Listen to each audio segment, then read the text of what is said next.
There we go.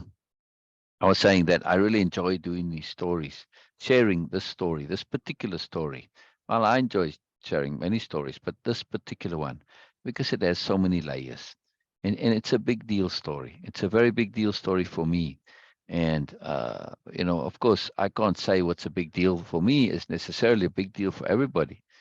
But I do feel, personally, I feel just for the world in general, to understand that that there are alternate paradigms. Oh, hello, Sarah. Hello, Norma. Oh, I'm glad you guys are here.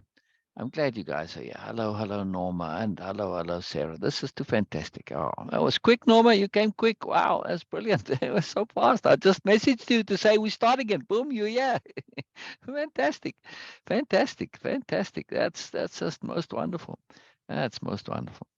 Brilliant, brilliant, brilliant, brilliant. I love it. I love it. All right, I'm just finishing all the sharing. Everything is done, all shared. We've got everything ready to go. This is too exciting. Anything that's come up for you guys, Sarah and Norma? Since we last chatted.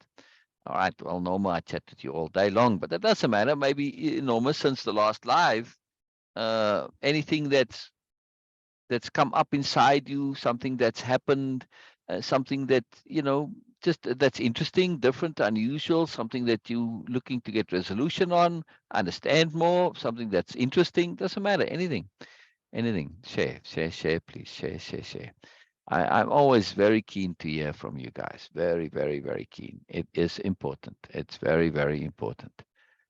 Sharing is a true joy. Yes, yes. Good morning, Sarah. Good morning to you. Sharing is a magical thing. It's a most magical thing. So before we start reading and wait for others to come, it takes a little while sometimes. I'm just keen to hear from you guys. Just keen to hear from you guys.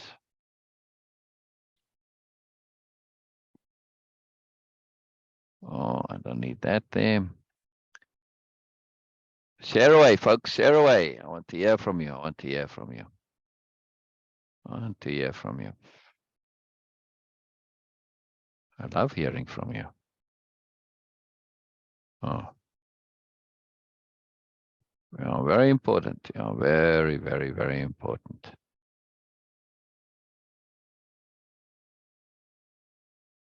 Oh. Nothing significant, Sarah says. Just heading to my next yoga immersion weekend. Wonderful, wonderful. Working on completing my yoga teacher training. I love that. How long to go still on that, Sarah, before it's completed?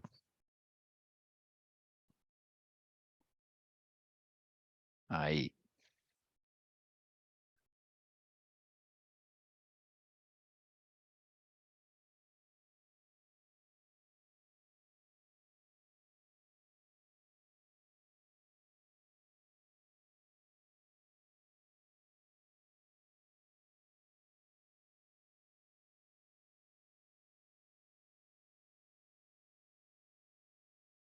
That's exciting. That's exciting. I assume that means that you'll miss Sunday. But if you do, then I do recommend you watch the replay. Because Sundays I read through the next chapter or as much of it as possible. And then we talk afterwards. It's a little different format to in the week. But that gives a nice understanding of the story. I mean, even if you don't listen to the whole 2 hours or whatever, just the part where I'm reading it, it helps to, when we go over it in the week, it helps to know, to have this already in mind. Yeah. So it's very helpful. Oh, I need to complete this weekend and create a series of classroom work. 5 classes. Fantastic. So you're almost there. Ah, that's exciting. I love it when people get to do things that they want to do. And especially when they get to a point where, where they're doing things that are important, that matter, that especially matter to them, and that give them joy and pleasure. This is a big deal. This is a big deal. So it always makes me very happy when people get to this point in their lives, right? So no, just anticipating today, Norma says, or anticipation is a profound skill.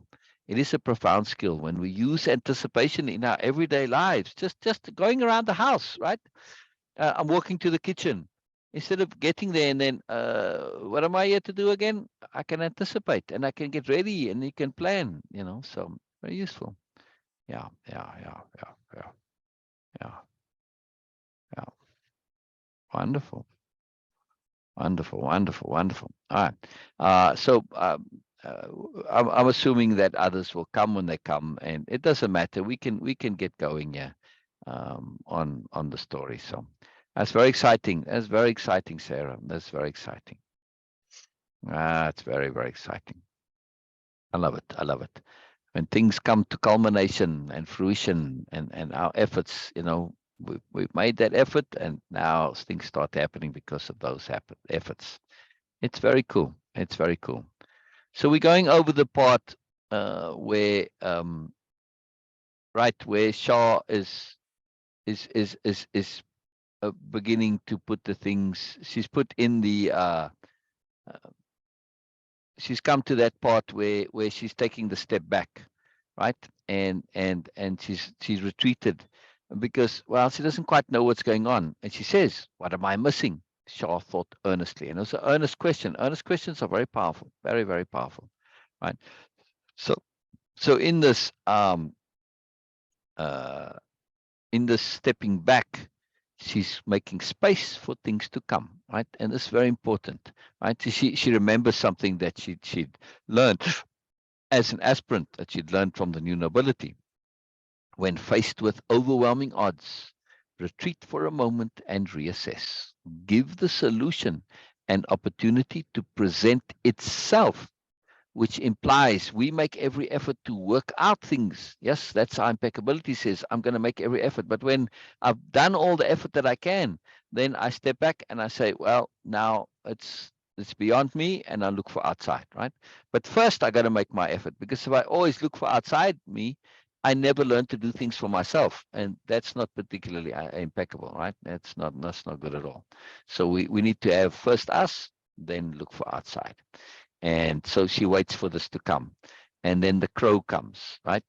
And then this anomaly of the crow, the way it comes, right? And it's a very different thing to say, that it's just not normal, it's not just unusual, it's anomalous. And anomalous is more than just unusual. Anomalous is when it cannot be true, really. It is, but it cannot be, right? It's not supposed to be true according to everything we know, right? So that's what makes it an anomaly, right? Is that, wow, I saw it, but it shouldn't be true. It cannot be true. Yeah. And this is really powerful. This is a very powerful thing, anomalies. They are very magical. So Shah says, did you see that? And the crow, the way it looked, and Biella says, no, that was just for you, right? And now the machine comes alive, and she picks, she's pressing her to pick another object and put it back into the machine, and she does so, right? And she puts this little object of a bird, and she's pulling on all the levers, and she's pushing on the knobs and doing, but she's already had a bit of practice, so she kind of knows that those levers and knobs, they obviously affect the thing inside, right? And they can change it. So she really starts to get into this, right? And she creates this this vision, this the well, I'm gonna start at that part. We were there now, right? Um, uh, where she's really getting into the spirit of creating this anomaly, right? Because the way that crow had turned its head just so, and the way the wing was, it stuck in her mind, right? It was a very profound thing, because it was very anomalous, because it was right in this connection. So she's got this image, this view of the anomaly. Yes, it's the crow, but it's the anomaly really that is holding in her mind. That's holding her attention. That's so important, right? Because it was anomalous, and anomalies are important. And of course, there's a logic to this anomaly, and we're going to see that now. So I'm going to start reading here where she's busy with the levers and the knobs, where she's just about to come to creating her thing, right? The important part of the story, thus. I need to screen share. You guys must remind me if I'm not screen sharing, because then sometimes I forget, and then you like, saying, look at this, look at that. And you say, what am I supposed to be looking at? All right. So, so yeah. Oh, my pleasure, Norma. It's fun. It's fun to do the recaps. I quite enjoy doing it. All right. So we're going into this inside what's about to the culmination of the machine part of the story, the infernal machine. We're coming to where it sort of reveals its purpose. Yeah. A smaller set of levers appeared.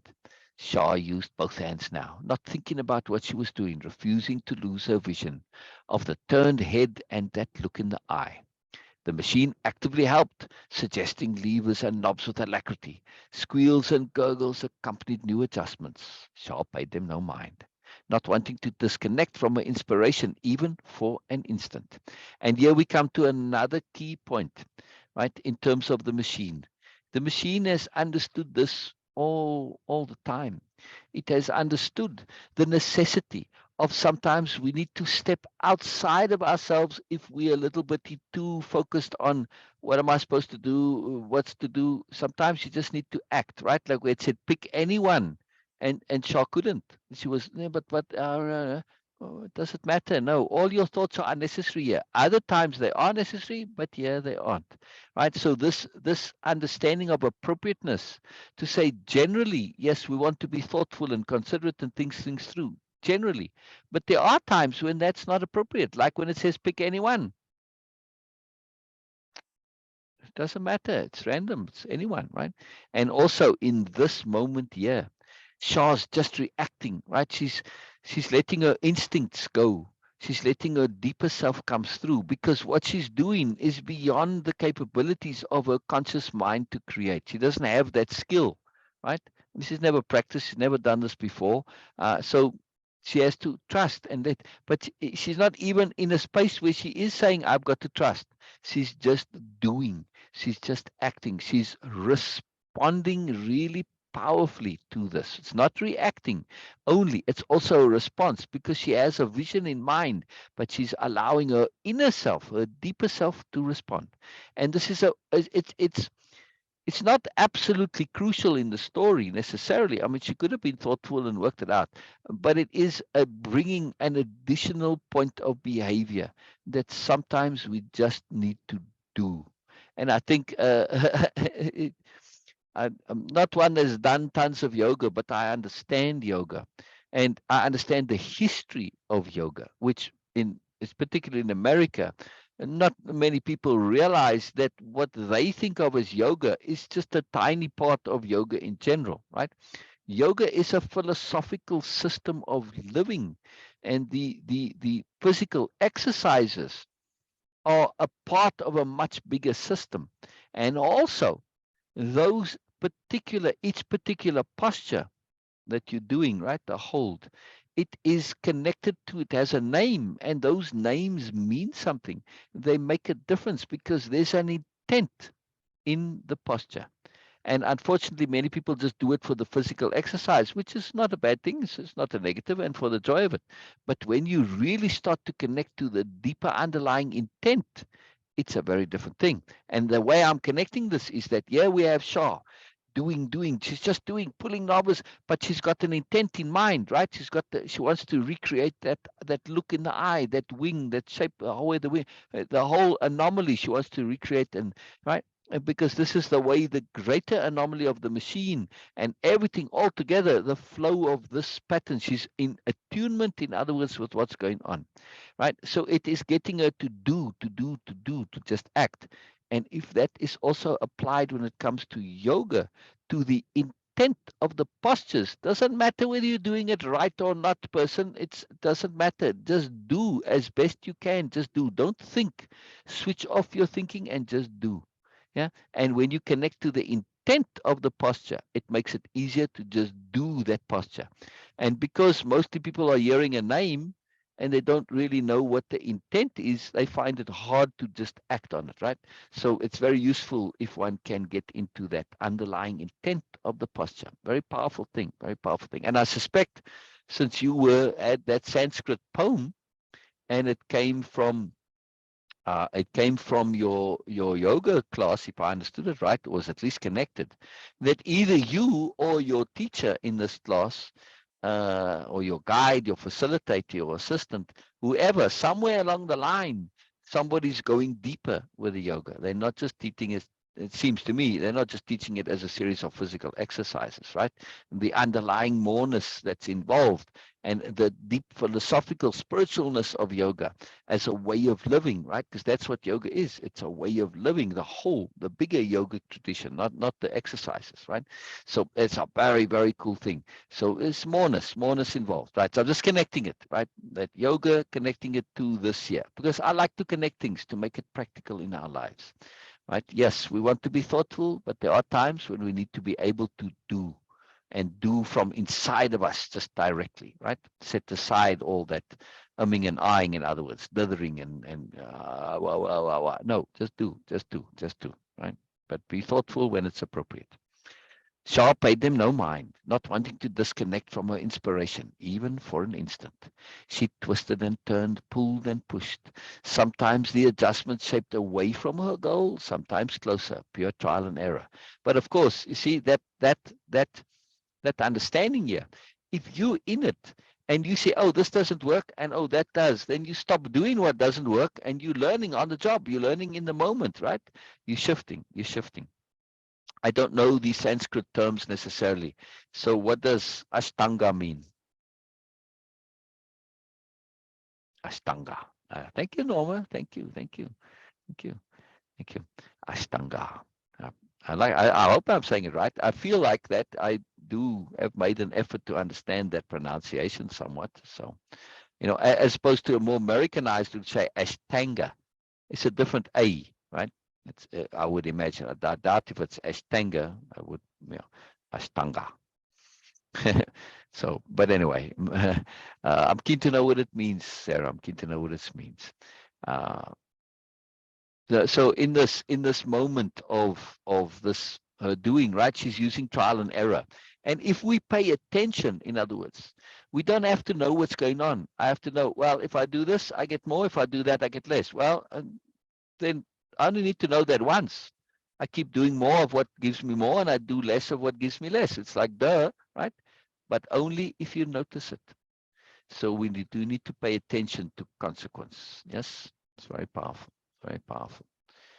Sean never quite sure what the effect was going to be. Whatever happened, she simply reacted and adjusted accordingly.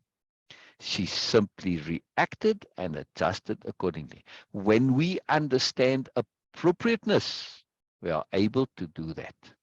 We can adjust accordingly.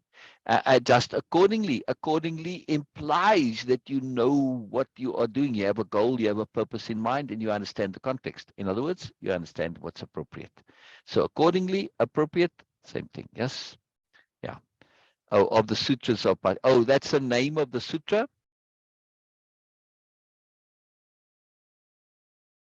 Yeah. Yeah.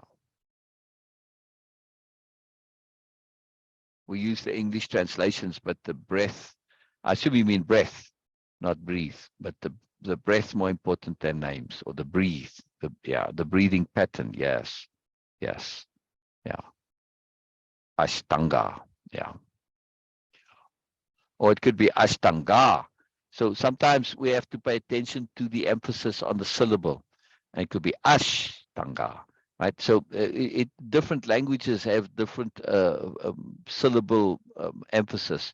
In English, typically, it is the second syllable. If you're not sure, by the way, on an English pronunciations, then just use the use the second syllable, right? Look, translation, right? If I say translation, that means something else, right? But translation, see? Well, okay, I'm overemphasizing that second syllable, but it's very subtle though, right? So it just generally helps in complex words, like impeccability, see? Second syllable. So appropriateness. Now I'm overemphasizing it, but when I say it, appropriateness, it's still there as opposed to appropriateness, see, or appropriateness. See, appropriateness is a different word, when I start to emphasize the third syllable. Or appropriate, what's it called? You can't do it with the end syllable, but some languages have the emphasis on the end. So it just helps the pronunciation, and particularly in other tongues, the A's or the vowels, not just the A's, but the A's especially are pronounced very differently, right? So even between American English and British English, you have a pronunciation different, right? As in vase and vase. I grew up to say vase, and to say vase was pretentious, right? Pretentious people said vase, but now it's become the opposite. Now it's pretentious to say vase.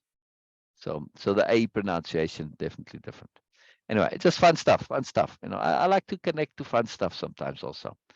So whatever happened, she reacted and adjusted accordingly. This adjusted accordingly. She's been adjusting accordingly all throughout this entire interaction from word go of interacting with Biella. And so has Biella. Now, Biella did do something that wasn't strictly speaking appropriate, because it wasn't a reaction or response when she took that chance to basically say something entirely potentially inappropriate, right? But it paid off, right? And then the magic came from Biella taking a chance. So yes, sometimes we are always behaving accordingly and appropriately, but sometimes we can also initiate like Biella did, right? So this all starts from a chance of an initiation, in other words, that Biella did something that there was no need for to do it, but there was no need not to do it either. And it's important to realize we're always being appropriate, but sometimes we can initiate too. Yeah, we don't always have to be reacting and responding. Yeah? It's very powerful, very powerful. The wing as she wanted it now, the head and eye connected to it just right.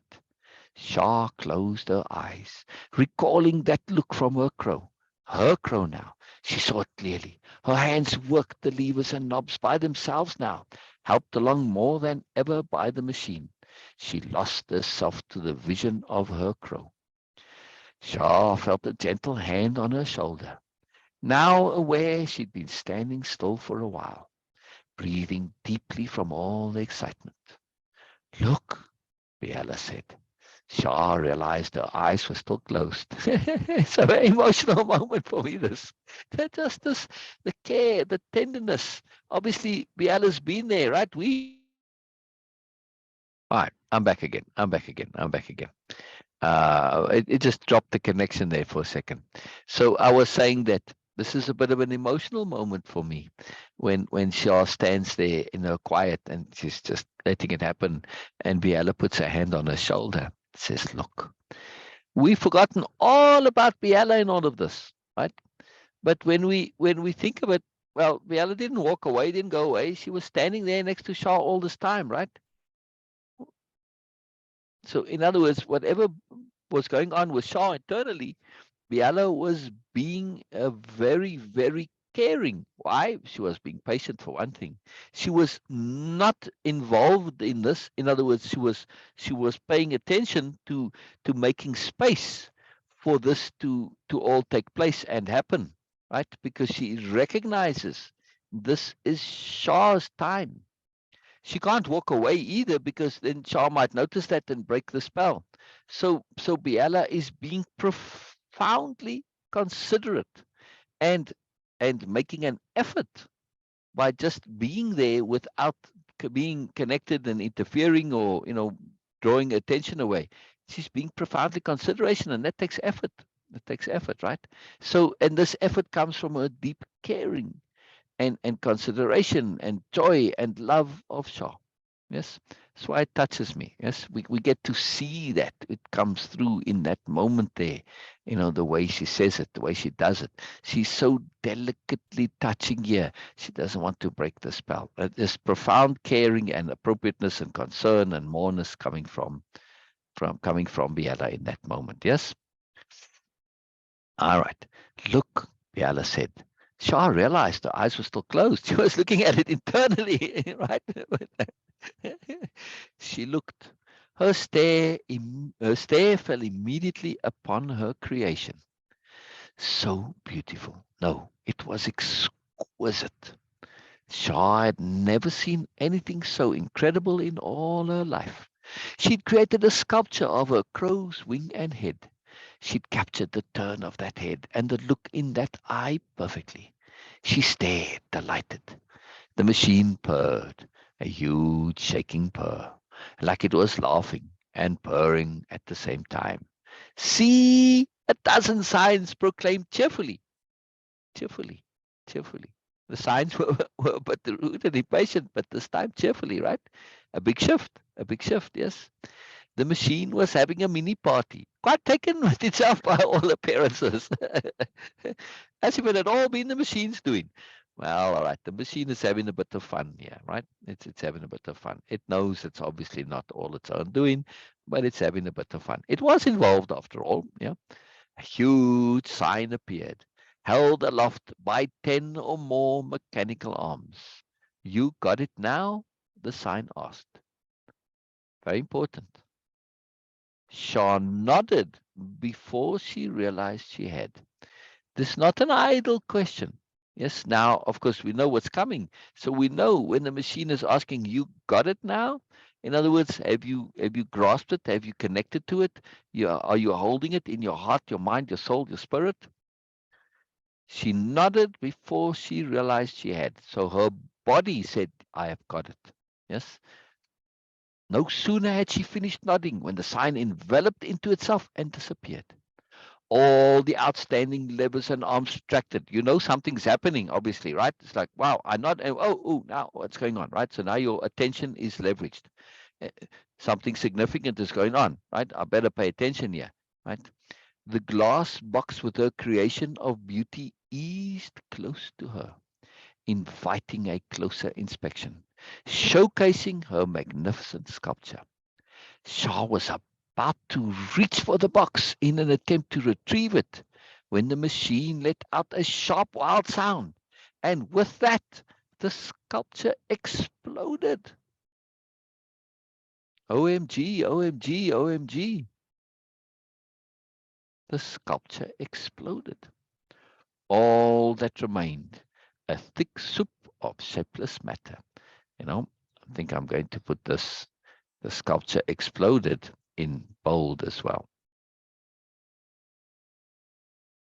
Actually, I'm kind of considering maybe I put it in all caps. Interesting thought. Interesting thought. Yeah. What do you guys think? Like this or in bold? Well, definitely the bold, but in lowercase or in all caps?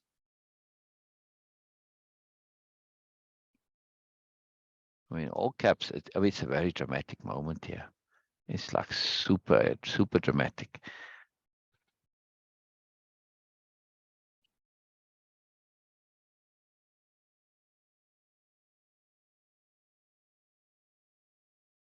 Wow.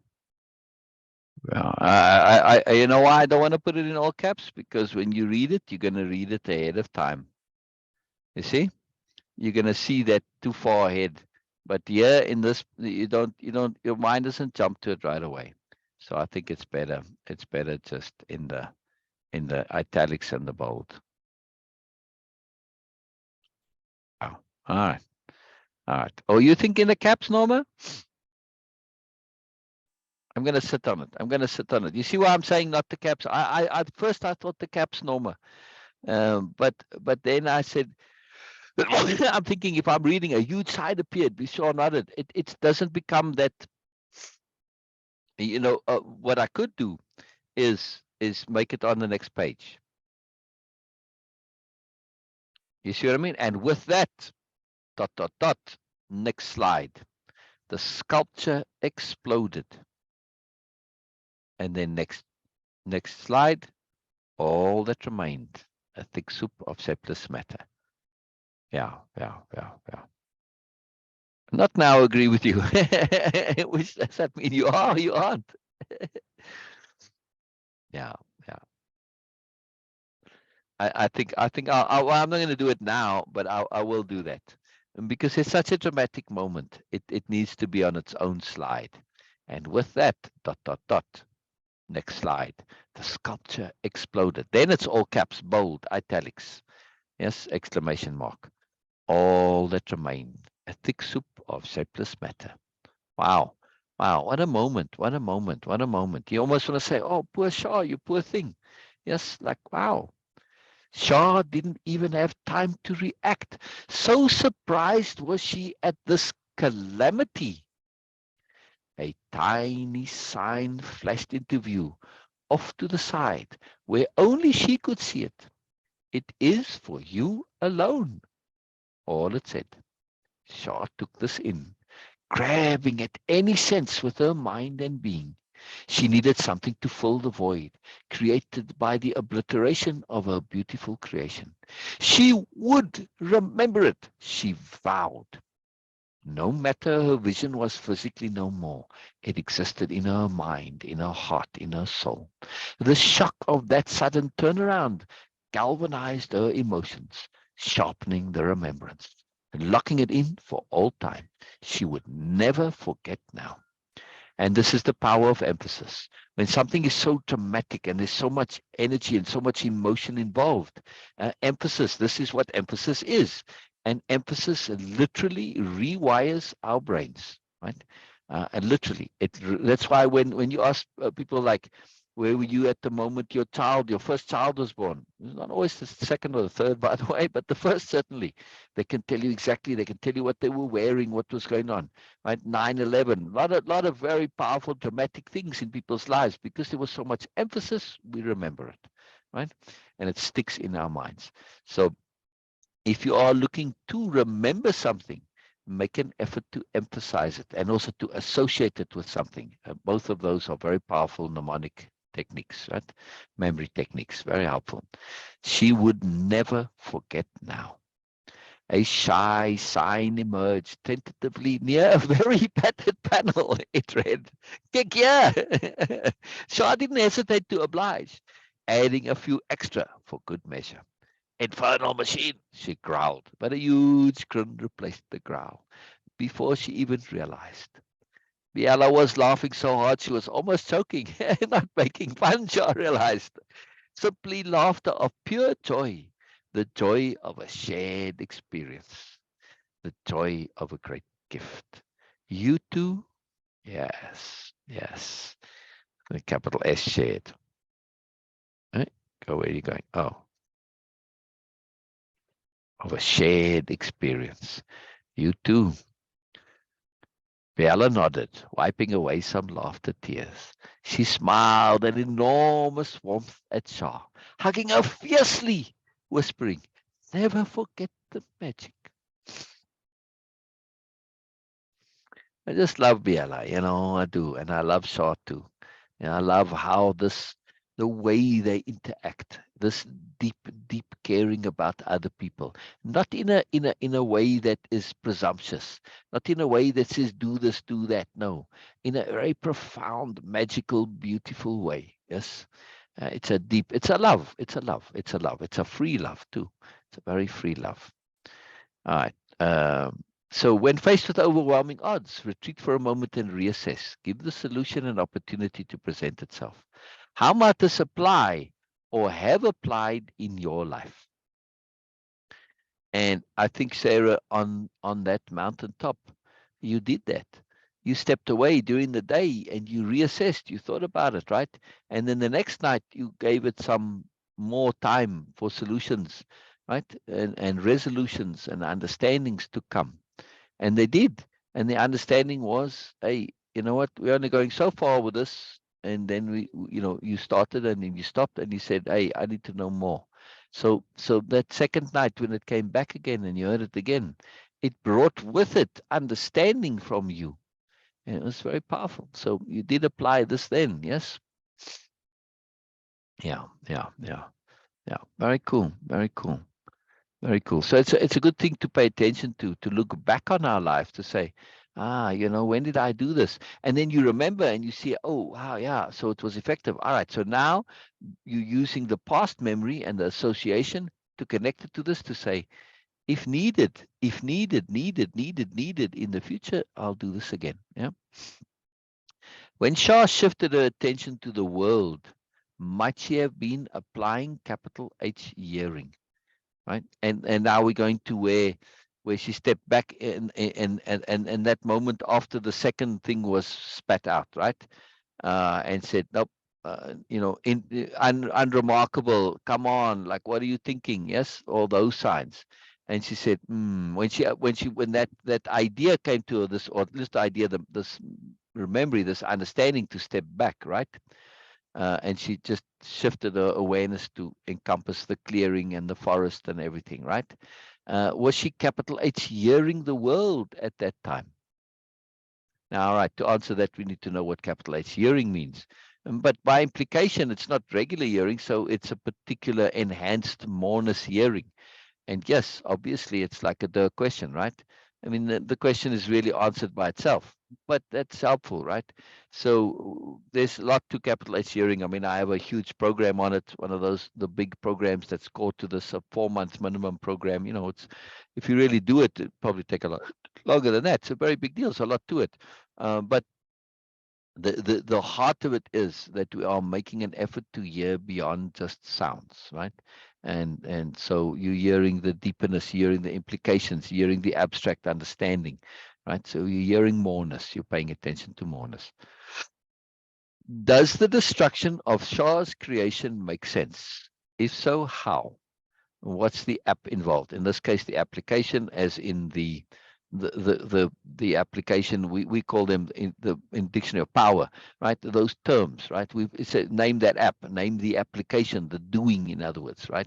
And well, I already did. It's understanding, emphasis, right? That's what the app is here. Emphasis, emphasis, emphasis, emphasis, emphasis, making sure it's important, right? So, I mean, that destruction of Shah's creation, it makes sense. Yes, I'm not asking rhetorically.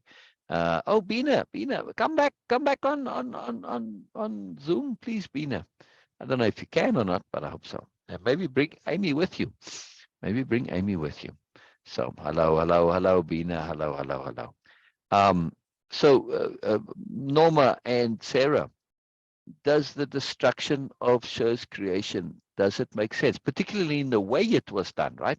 I mean, there was appropriate build up and emphasis. You got it now. Look at it closely. It comes in. She's about to reach for it, and then it explodes, right? Does it make sense in the context of the story, the intent, and everything?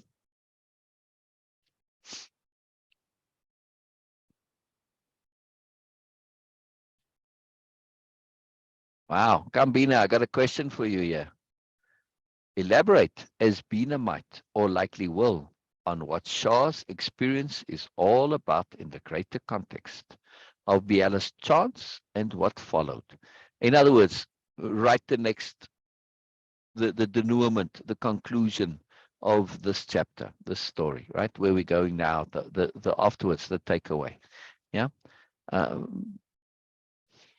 It does, but it's also intriguing. Could be a good, Norma. Yes. I mean, I mean, I'm saying good in this intriguing point. Yes, it is. It is intriguing. That's the magic of it, and that's what adds to the emphasis, right?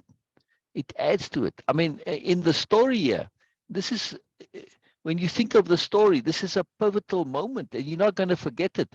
And when we remember these pivotal moments, we can usually reconstruct the rest of the story, right? Because, well, in order for the thing to have exploded, and you say, well, so what? Why does it matter? Okay, well, because Shah made it and she put so much into it. And what was she making it? What was she doing? Oh, yeah, that's right. She was making this vision of a crow, of the anomaly. Ah, okay, well, how did that come about? Well, because she was stepping back because she'd done it before with other things. You see how the story just tells itself backwards from this point by implication, right? And by connectivity. So pivotal points are very key when it comes to stories, because once we understand the pivotal point, our minds can recreate the rest of it. Yes, it's really profound, that working backwards. Please share the question again. Come on, Zoom. Come on, Zoom. Then I'll share it with you. All right. Well, maybe you can't. I'm just wanting you to come on Zoom. I'm being spoiled. The question is, elaborate, Bina, as Biella might, or likely will, on what Shah's experience is all about in the greater context of Biella's capital C chance and what followed. Norma says, hi, Bina. How are you? You okay? No, she's just saying, hi, Bina. You okay?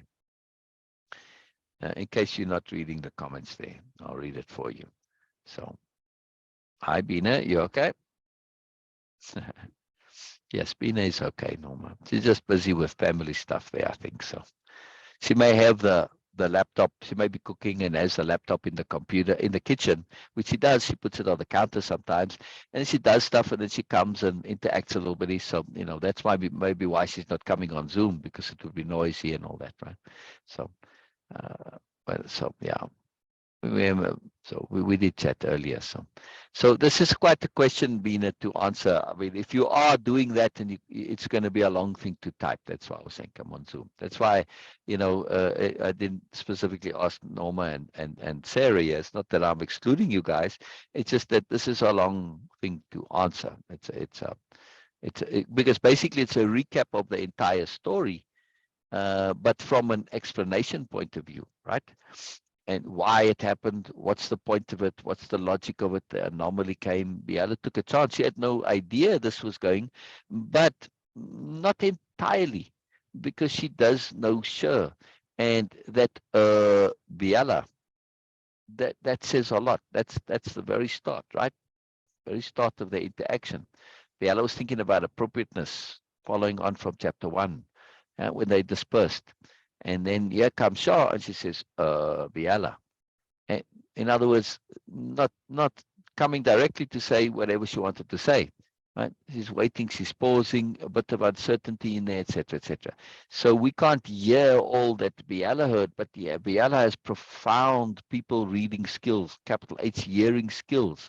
So something in her heard a little bit of self-doubt, a little bit of this not knowing what to do in terms of being indecisive.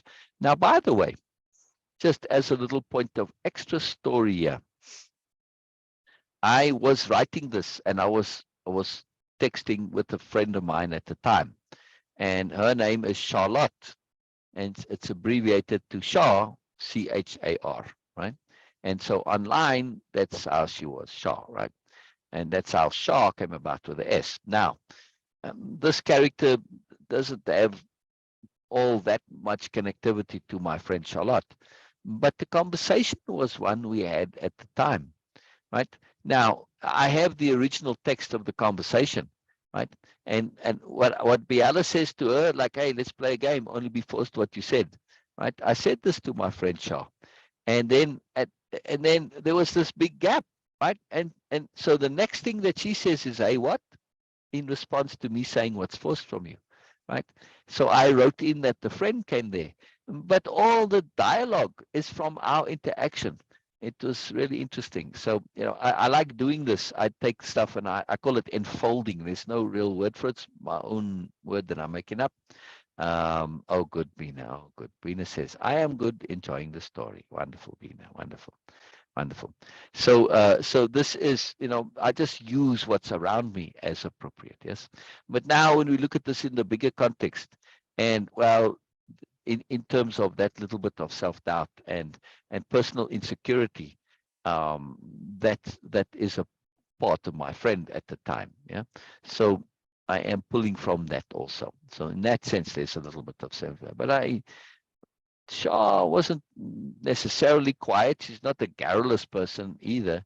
And I guess she's quite adventurous in her own way. I guess it applies to Charlotte as well.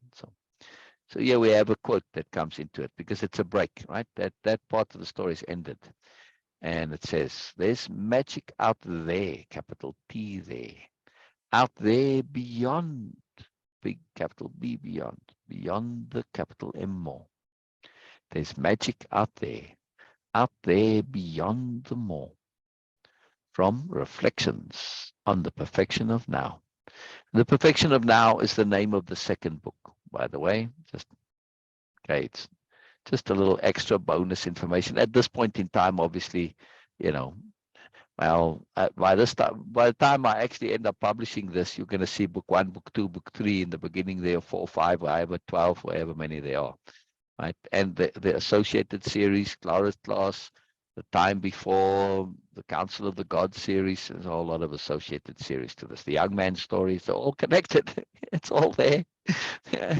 So they're all going to end up being published all in one go, actually, which will be quite a different way of doing it. So if I ever publish them, maybe I don't. Who knows? We'll see. As appropriate. All right, so here we come. And by the way, these gardens, the pictures behind, I just I love them. I just love them. Just people making a real effort to do things. Biella and Shah relaxed in the garden of reflection, cut delicately in a high, steep part of the mountain, carefully featuring many small areas and spaces, private, secluded, peaceful, and intimate remoteness to those special areas.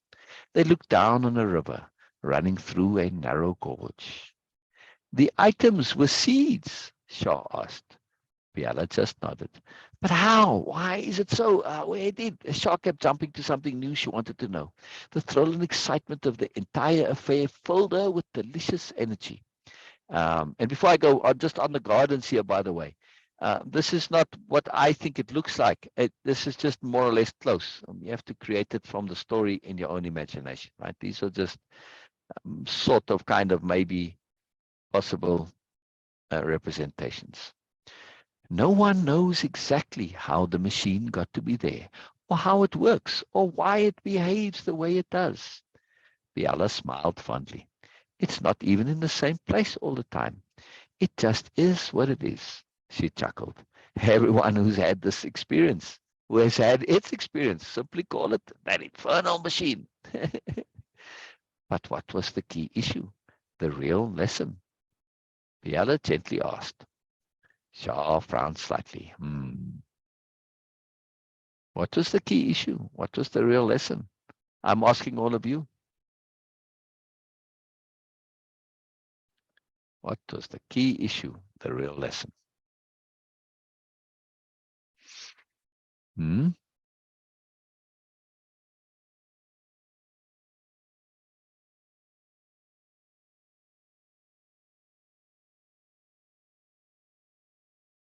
Norma? Sarah? Bina?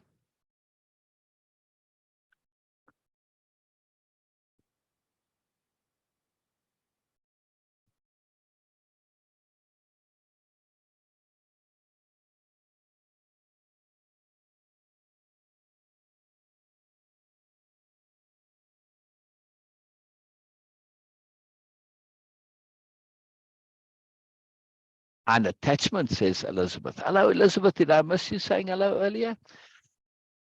Hello, Elizabeth. Hello, hello, hello. Oh, I'm glad you're here.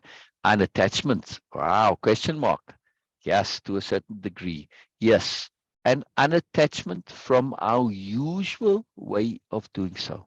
Unattachments from our assumptions. Being here, I'm going to take your comment as a response to this question. What was the key issue? Yearness. Yearness. I'll make up a new word. We have moreness, but we also have yearness. Yearness is going to be a big theme in book 2, the perfection of now. Without yearness, we cannot truly enjoy the perfection of now.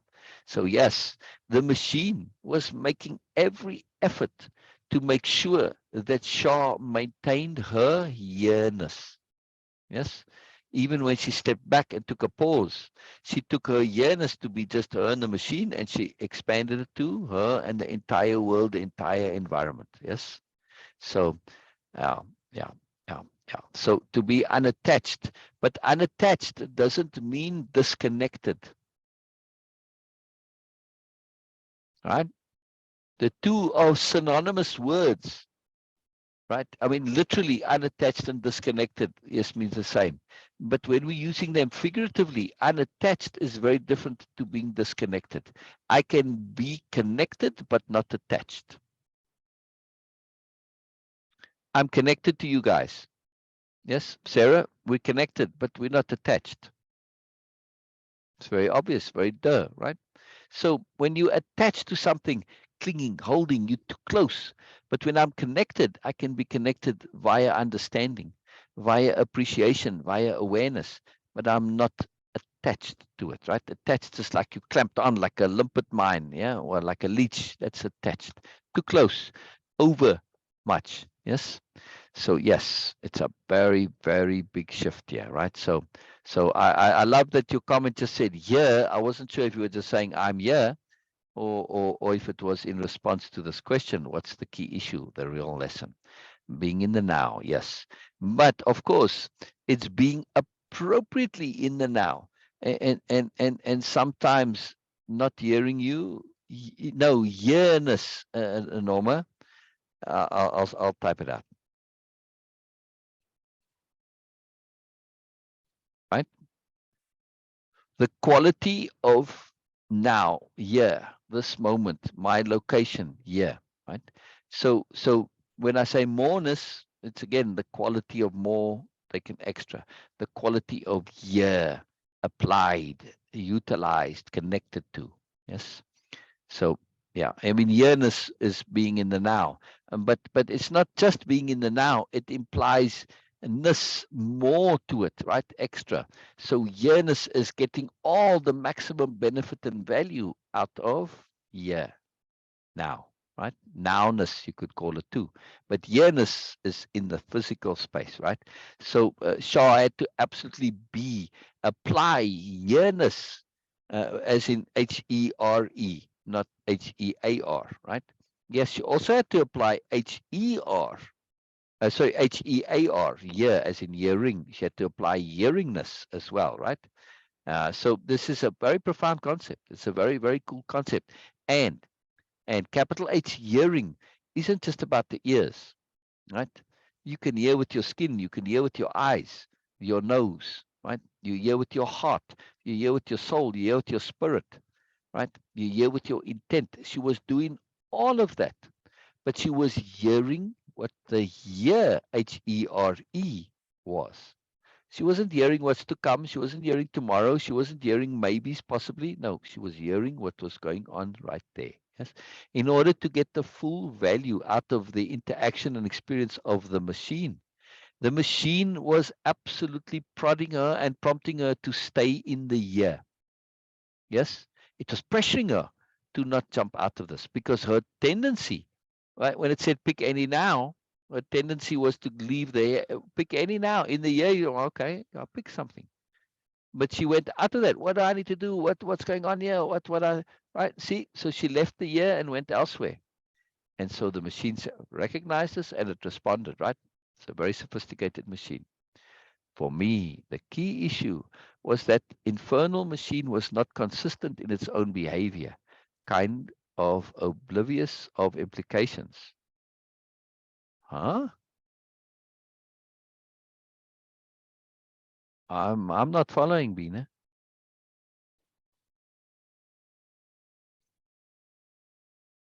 At least to me, it's the very opposite.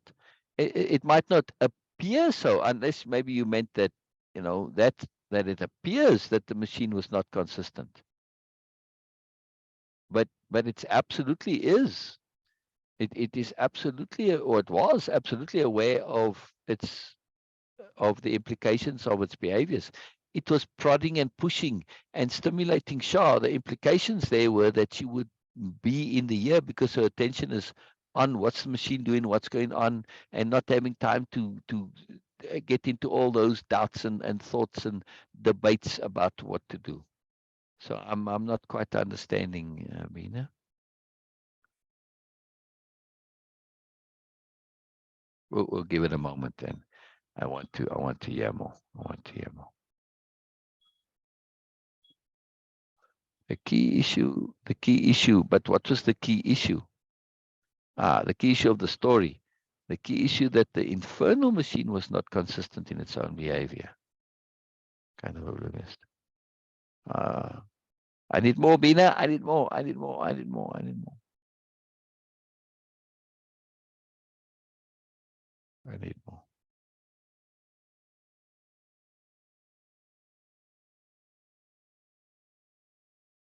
Norma, Sarah, Elizabeth, any comments on Bina's comment there? Help me out. Help me out. It may be just something was missed in the typing, or I don't know. We'll see. We'll see. Mystery. A mystery. A mystery. I want to know more, Bina. I want to know more. I want to know more. I always want to know more. I'm very keen on more.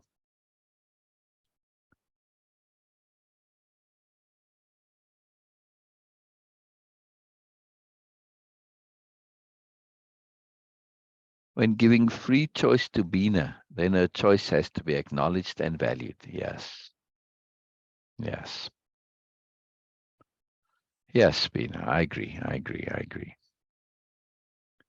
I agree.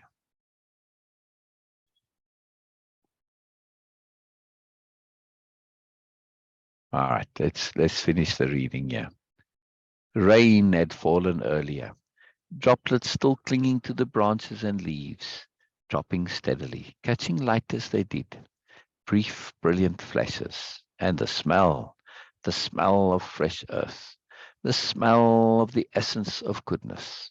More drops fell, more drops flashed. What was the garden it was in? Biella prompted. Inspiration! Shah jumped at the realization.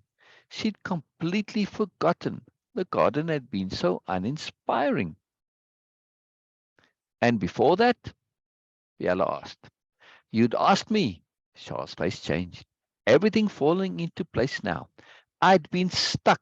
Too many options, too many doubts, too much agonizing over what would be the best or what was required. No, what I thought would be expected. Wow. Wow. What a big realization and an awareness. Now, much of what Shah's saying now wasn't specifically expressed earlier, but she's now expressing what was there. She's now aware of what Biella had been aware of, but also didn't say, right? And the whole story came to bring all of this about. You'd asked me, Shah's face changed. And finish that sentence. Everything fall into place. I'd been stuck. Yes, personally, she'd been stuck. Right? The Biella wasn't just politeness, it also reflected stuckness. Now, maybe not about the actual question that she was going to ask, but just in her psychology in general. So sometimes things we say reflect the deeper psychology of what's going on with us, right? And this is very profound. That's why sometimes when we say things and they don't necessarily make sense in the context, they make sense to us because they're connected to that moreness that's going on there, right? I'd been stuck. Too many options, too many doubts, too much agonizing. We can have options and we can have doubts, but we don't need to agonize about them. We think it through, we work it out. It's a joy, it's a mystery, it's something that you do. But when you agonize, that's when you are focusing on the doubt part of it, and you are focusing on your insecurity. I don't know. That's agonizing, right? Will I get it right? Will I won't I get? That's agonizing. Yes. No, figure it out, and make a decision as best you can, right? And this is particularly about what would be best or what is required, right? But she's saying, it wasn't even that what I thought would be expected. So she wasn't even really focusing on what was best or what was required, right? Which would be appropriate. No, she was going on her ideas, what was to be expected. Inappropriate, in other words. That's other people's issues, not hers, right? It's very important. This is very important. This is very, very, very important. Yeah, yeah. What would happen if she didn't what, Norma?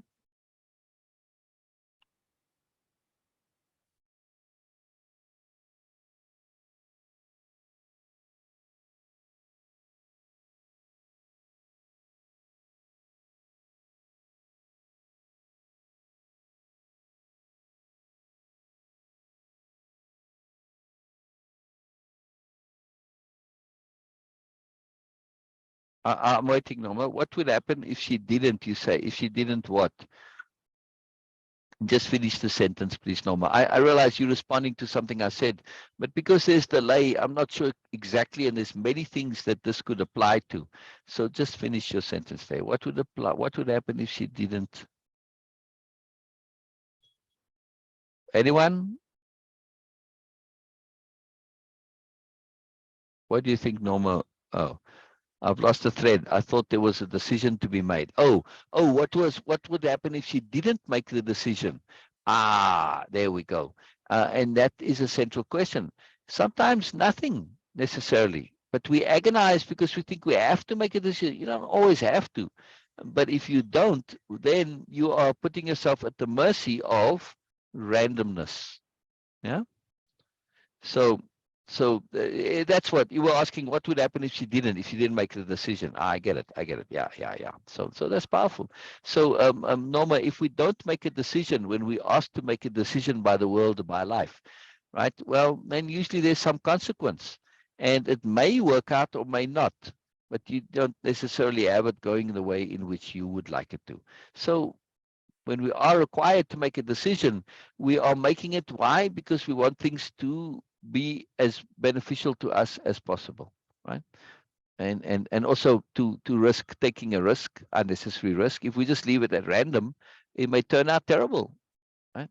So that's why we agonize, because we're afraid of making the wrong decision. When we are impeccable, we cannot make wrong decisions. You're saying what? You can make decisions that don't turn out the way you thought they would. Technically, it's a wrong decision. Technically, it's a mistake. But in the bigger context, that's the universe playing snakes and ladders with you to say, look, if you want to go up, sometimes in snakes and ladders, right? You can't take the next ladder up because it goes and then it goes to you have to go down before you can go up sometimes, right? In snakes and ladders, just the way it works, right? So this is the key, that sometimes the universe says, listen, you've got to go on a different path here to get where you're going, not the path that you think you need to go on. And it jumps tracks for you. It puts you on a different track. And so what you think is a mistake, like, well, I was impeccable, I did everything right, and then I got fired because the thing didn't work out. I had no way of knowing it wasn't going to work out. I totally assumed it would, and not just because I did my homework. I mean, every indication said that it would be right. So how can you fire me? I was being really a good employee, but of course, not every boss thinks that way. They don't understand impeccability. But then that turns out it was a fortuitous mistake, because really that wasn't an ideal job. Obviously, if your boss doesn't understand impeccability, that's not a boss you want to be working for. And this has happened with people that, and then they said, wow, that was the best thing that ever happened to me. Yeah. But it's only when impeccability is involved. It's a very key thing. Very, very key thing. Oh, our pleasure, Norma. Pleasure. Absolute pleasure. So we do want to understand about decision making. So this slide here is typically what goes on in people's minds when they're making decisions, right? But the story is saying, you know what? There were too many options and too many doubts and too much agonizing over what would be best, over what was required. Now she adds, "Wow, what I thought would be expected." But let's take that out. Let's assume she even doesn't go to that, because that's like an extra level of sort of unnecessariness. Just there, where, okay, I've got a decision to make. I've done all the research I can, but I'm left with too many doubts and too many options over. Let's leave out the agonizing. Let's just assume that she's doing everything she can. She's being impeccable. And she still comes to a point where she says there are too many options, too many doubts, right? Over what is best and what is required. How do I resolve this? This is the point of the story. How do I resolve too many options, too many doubts? How do I resolve the question of what is best in terms of what is required, or even knowing what is required? How do I do this? Right? I step back. I sharp paused. I was uncertain of myself. The garden, it was uninspiring, or so I thought. But it's a nursery. Things start small. Seeds need to be nurtured. The inspiration is just a seed, not the whole thing all at once. Mostly it doesn't matter what we start with. It depends on how we tend it. That was the machine's lesson. The output was, they all were more or less, it didn't matter. Okay, the bird probably took a few steps and levers and knobs less to get to the bird and wing that she wanted than the screwdriver might have. But really, the two have no relation, so it doesn't matter. Yeah. the seed doesn't matter. It's how you nurture it that matters, right? Mostly it doesn't matter. Yeah, sometimes it may a little bit, but mostly it doesn't matter. What we start with, it depends on how we tend it, water it, feed it, care for it, shape it, and adjust it. What is Bina thinking, or what is Shah thinking, or what is Norma thinking?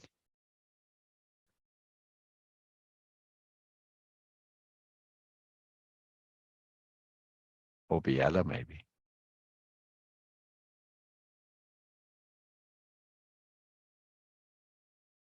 Oh, I see. Oh, I see. The garden, it was inspiring, or so I thought. She was thinking it was uninspiring, but now she realizes why it's called the Garden of Inspiration. Oh, what is she thinking with you now? Shah. I like the way you spell Shah there. Well, now she's thinking, unraveling it now, right? She's doing a takeaway of the whole experience, right? And letting it all pour out for her, yeah.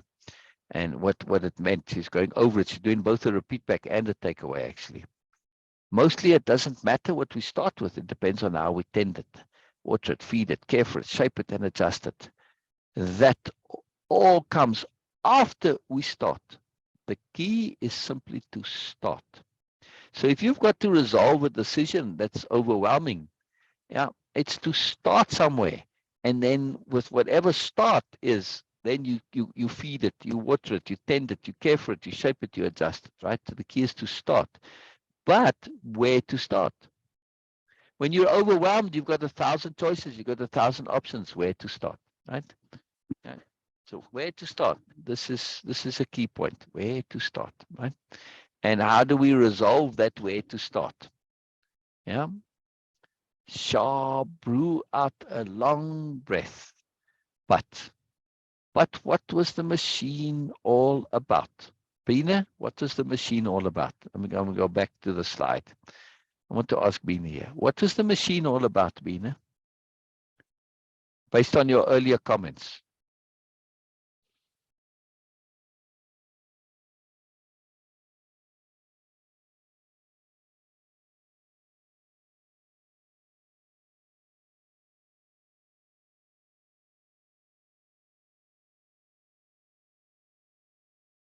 You still here, Bina?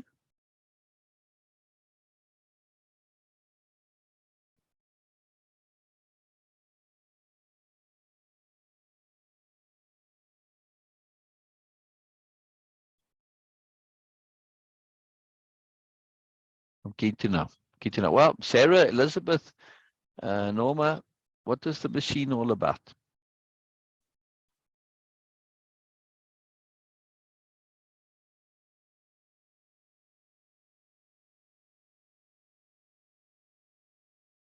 I mean, yes, it's the instant machine of beauty creation, but that's not really what it's all about.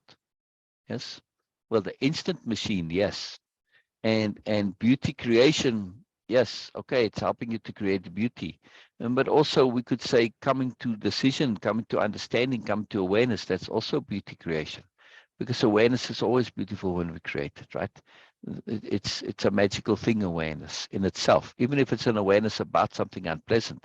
The fact that we're understanding that we are aware of it, this is a beautiful thing. Yeah. So it is this point of understanding how we come to resolution. We can't listen and think of what's gone and what's next, by which time you on further. Yeah, that's all right. That's all right. That's why I take time. So Bina says, what's the machine all about? Projection of the newer or never universe, Bina.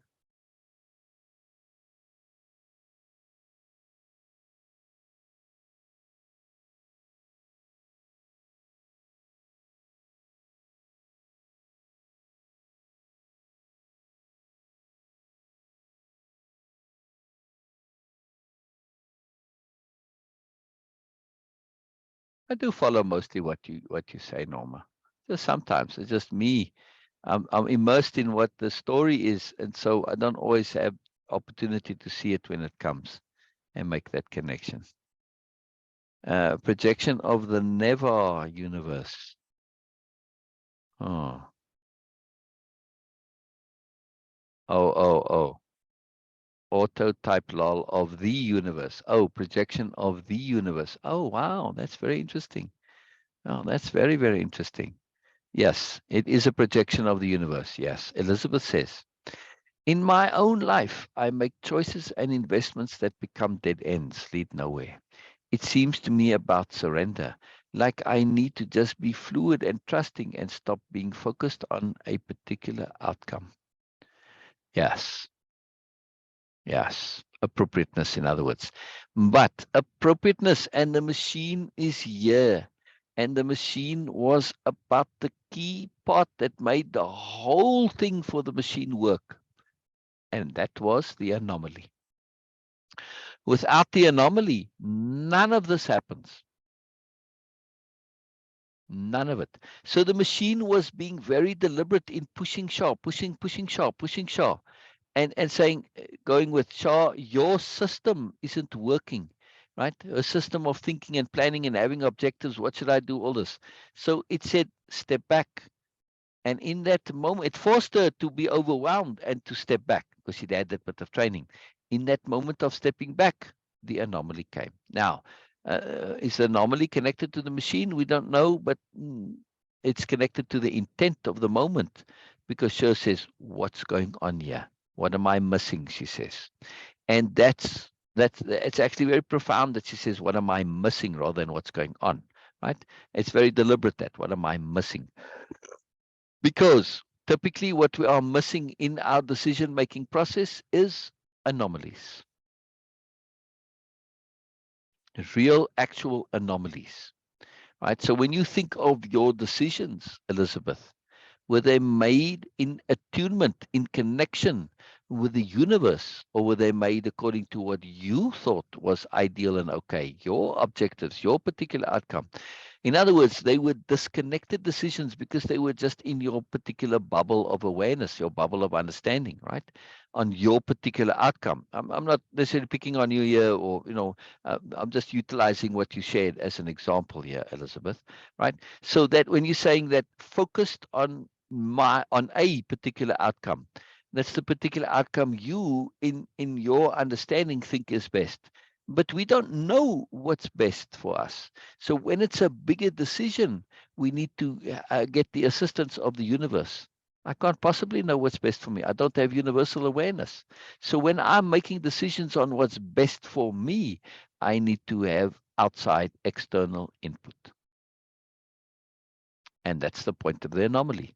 The anomaly is that external outside input. When it comes to decision making, if we go back to the previous slide here, I'd been stuck too many options, right? Over what would be best or what was required. Too many options. So we need something to not only say, well, inside my head, even if I were to follow all the options inside my head, I might still not know what's best for me because, well, I don't know everything. So, but also I'm overwhelmed. So I need that anomaly not only to connect me to what is best from the universal point of view, from the Moreness point of view, but also to pick one inside me or pick one of any of the options that I'm not even aware of. So the anomaly is there to not only connect us to Moreness, but also to help us pick, right? To pick from all these zillions of choices. Yes. The anomaly is thus like a seed, right? So Shah blew out a long breath. But what was the machine all about? Intent, Biella said, surprising Shah. She had a decent idea about the machine, but this take of Biella saying its intent, this take took it deeper. It's not a typo there. It's not take is, was typo and left in there. No, but this take, it's Biella's take on it. This take took it deeper. She thought about it. Inspiration can be anything at all, Biella continued. Can be anything. It doesn't really matter. Yes? Doesn't really matter. Inspiration can be anything. Yeah. It's what's done with it afterwards that matters. We can enhance the process via intent. And that's exactly what happened with Shah. She had the intent to say, what am I missing? She asked that very earnestly. It was an intent to understand. And she had earlier, when she approached Biella, even though she was approaching Biella to say, yeah, I like the way you walked, as we know already. But when she said, Biella, there was some more intent in that. And by implication, she wasn't fully aware of her intent, but she was looking for moreness, right? Now, obviously, the way she walked, if we take on that conversation, which we're going to do in a moment, we'll see how much more could have come from that and the intent inherent in that, right? Even though Shah might not have been fully consciously aware of it. But this is the key. When we are faced, like Elizabeth says, right, you're making choices and investments that become dead ends, that lead nowhere. It seems to me, it seems to me about surrender. I'm not sure if you mean surrender about those choices, that you were surrendering in your choices, or that the bigger point is that it's about surrender. Oh, so again, I guess it's about the bigger point. Like, I need to just be fluid and trusting and stopping focused. Yes, fluid and trusting, but in the context of being connected to the universe. This is attunement. We want to be doing our own things and having impeccability of being competent in our own behaviors. But when it comes to bigger picture questions, bigger picture decisions, where I don't have all the information, then I need to make my decisions in the connection of attunement. I need outside assistance. I need anomalies, in other words.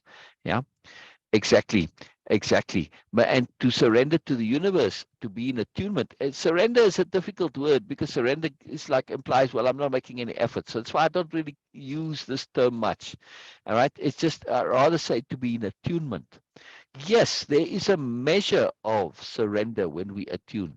But if I'm in attunement with a river, a literal river, I'm paddling down in the river in my canoe or my kayak, right? Most people understand surrender to mean, oh, just go with the flow, which means I don't need to paddle. No. See, that's the implication of surrender, is that you don't need to do anything. Absolutely not, right? What happens if you want to go with the flow of the river, be in attunement with the river, as we think this is to be in attunement with the river? It's not actually, right? If you just stop paddling, the very first bend in the river, you're going to get washed up on that bank. Yeah, eddies may catch you, may go in, but you're not going to stay in the flow. In order to stay in the literal flow in the center of a river, as any kayaker or canoe will tell you, you've got to paddle a little bit. You've got to make those adjustments to stay attuned. That's why going with the flow never struck with me. It never resonated with me. I never liked this expression, because it implies this non-activity, this by what typically is meant by surrender. So surrender is to say, hey, the flow, the attunement is more than me. Yes, I'm surrendering my idea that I know everything. Well, we don't, right? Okay. But whatever. But surrender means simply that I'm surrendering to making the appropriate efforts to be fluid. I'm shifting my contextual appropriateness. Yeah. Yeah. Surrender to the universe. And no, I'm not sure what the no is in. I had to make a decision to leave my boyfriend because I did not agree with his lifestyle choices. Yes, so it's not always about, sometimes we don't even need the universe. In this case, it doesn't work for you. It's like, well, duh, and off you go, right? So I'm not sure what your no refers to, Sarah, but yes, exactly. Sometimes we have enough information to make that decision. Attunement and this greater connectivity is when we don't have sufficient information, like knowing what's best for us. This is not a question we can answer, but knowing what's appropriate in the small context. Well, your boyfriend's a jerk and he doesn't hold your values, or he's abusive or whatever. Well, this is like, well, duh, off you go, right? So then you just act on it. That's very powerful. Very powerful. So intent is important. It is also our decisions and what happens to us. They respond to our intents. What is our intent? Yes. Shah had a deep, lifelong intent. She's an aspirant. By implication, our intent is to know more, to connect to moreness, to understand more, to be more aware, to enhance, develop our own awareness, to understand, to develop our competencies, etc., etc., etc. Right? So that deep intent, the moment she came there to Biella, that intent is already present, and it has some effect on Biella. Her intent may have prompted Biella to take the chance. We don't know, but that's how intent works, right? It's a very, very powerful thing. Very, very powerful thing. So if I didn't understand your no, just elaborate, please, Sarah, or unless it doesn't matter, right? And this is very key, very key. So just Elizabeth, also, typically in such explanations here, I would very much like to have more feedback, so that I can know that I'm responding as appropriate to what you shared. And because my response may not be entirely connected, because I might not be understanding everything, right? And same with what you said, Sarah. So please, if I missed what you're saying in some way, just elaborate and keep going, keep going. I love these discussions. It's really, really powerful, right? So, but at this point of surrender, rather than surrender, to rather say be in attunement with the universe machine, since it has more information, rather than surrender. Yes. I mean, I understand our surrender, like we could say Shah surrendered to the machine, but not entirely, right? She kept her own sensibility. She kept her own sense of being, right? So she didn't give completely over to the machine, because she had to maintain some sense of her own self, because she had to do doings, right? And she had to choose in some limited sense. So she can't be a complete surrender. So attunement is, I'm just utilizing this because surrender for me is a very troublesome word. Very troublesome word. So I prefer attunement much more, right? Does attunement make more sense for you than surrender, Elizabeth? And for that matter, Sarah, Norma, Bina, everybody. Does it make more sense than surrender?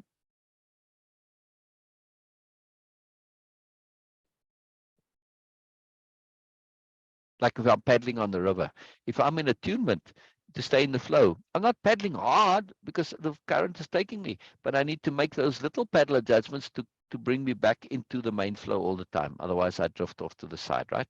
I have to stay in attunement. And in other words, attunement doesn't imply that I can surrender and not do anything.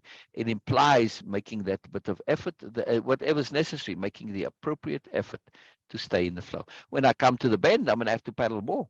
Yes, in order to stay in it. Yeah? So I go through the rapids, I really have to make an effort to stay in that flow and not crash into the rocks. So it depends. So attunement has different levels of energy requirements and effort requirements. All right. So I'm keen to hear, Elizabeth, if you can. I don't know how easy it is for you to type. Maybe you typed that while you stopped or something. But yeah, I'll wait. I'll wait. So and you too, Sarah, does attunement make more sense than surrender in this context that we're talking about? Attuning with the universe, like attuning to the flow of the river, the main current, right? Which is what happens in life. There's this bigger current. Sometimes we go off to the side. Sometimes it's appropriate. I want to go inside. It all depends on my intent. Yes. Sometimes I want to be in the eddies. Sometimes I want to go and hang out on the bank. But attunement generally is maintaining this overall current, like in the case of Shaya and Biella, they're aspirants. So their main current is connecting to moreness, exploring moreness, adventuring into moreness, discovering moreness, developing their own skills and abilities and competencies. Yes, that's their attunement. That's their main flow that they're constantly attuning to. Yeah. Bina, where are you? I'm keen to hear from you also. So, so inspiration can be anything at all, Biella continued. It doesn't really matter, yes? It's what is done afterwards that matters. We can enhance the process via intent. How can I be attuned to the universe if I don't understand why it takes away what I choose? Oh, wow. Oh, wow. Wow, wow, wow. Elizabeth, that question is a question which I would say, if you really wish a deep answer, come on Zoom at some point, not now necessarily, anytime, right? When you're not working, um, where we can discuss this, you and I. It's a big question. I mean, I have tons that I can share. It's a huge response that's bubbling up inside me. But it definitely requires an interactivity, a direct interactivity for me to share with you. That's a big question. And my responses will have lots of specifically personal things in it too. And you may be okay with me sharing it, but I would rather share it with you first in private, and then maybe we can reshare it if appropriate. But this is a big question. It's a very big question. How can I be attuned to the universe if I don't understand why it takes away what I choose? It's a very profound question. It's a very, very profound question. Very big deal. Going with the flow does involve making hard decisions, thinking things through, and making effort. Yes. Going with the flow is not a responsive thing. That's being a tumbleweed, or a leaf in the wind. Is an entirely different thing. Yes. And that's problematic. If you're a leaf in the wind or a tumbleweed, you're subject to randomness. Right? Like a tumbleweed, you can get stuck in a place where it's inappropriate. You could roll onto somebody's porch and get stuck under their porch furniture. And there it is. Your seeds can't grow there. Yeah. I mean, the reason a tumbleweed tumbles is so that it can take its seeds elsewhere. See, so but but when okay, as a species, well, there are lots of tumbleweeds. So what if one doesn't make it? But we individually, not appropriate. I'm not following why surrender makes sense to you. Is it maybe because you surrendered that the universe took away your choices? Because you surrendered and it's not really a choice. Like if you surrender to the river and you're not paddling and it washes you up on the bank at the corner, well, I was choosing to stay in the flow, but now I'm somewhere else. You see what I mean? There may be a consequence to it. Well, I'm just using the tumbleweed as an example of surrender, or a leaf in the wind. When you surrender to the wind, if you're a tumbleweed or a leaf, it takes you anywhere and you may not end up in appropriate places. If you surrender to the current in a river, same way, you could end up on the bank, right? But that's not my choice. I'm choosing to surrender to the current, but surrender doesn't always get you what you want, is what I'm trying to say. Whereas attunement, because when I attune to the current, when I attune to life, when I attune to the greater flow of things, I have to make that little effort to stay attuned, to stay connected. Yeah. And that's what when Elizabeth, when you were saying, when it took me away from where's that thing here? Uh, where was that? I want to get your exact words. Why it takes away what I choose. Because in that moment of when you get blown somewhere you don't want to go, that's how you get taken away from what you chose. Let's go back to our river analogy. You chose to be in the current and go along with the current. But if you're not making that little bit of effort to stay in the current, you're going to be taken away from it just by drift, just by the flow of things, yeah, just by the way they happen. You see what I mean? That's the problem with surrender.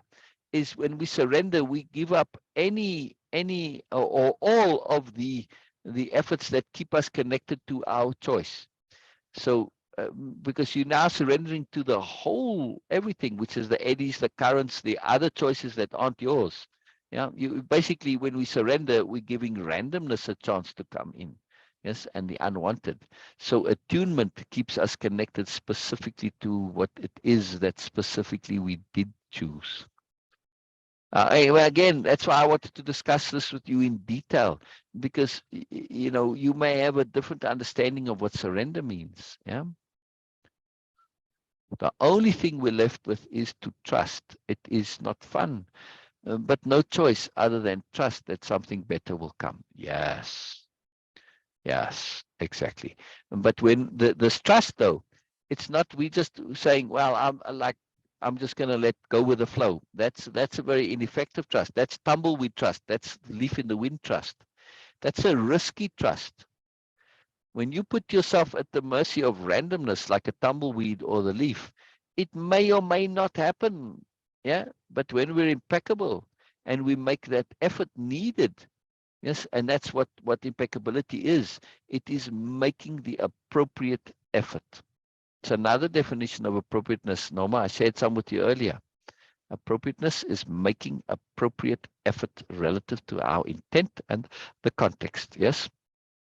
So, and once I've made the appropriate efforts, I've done everything that I can. Then, as Bina says, then we trust.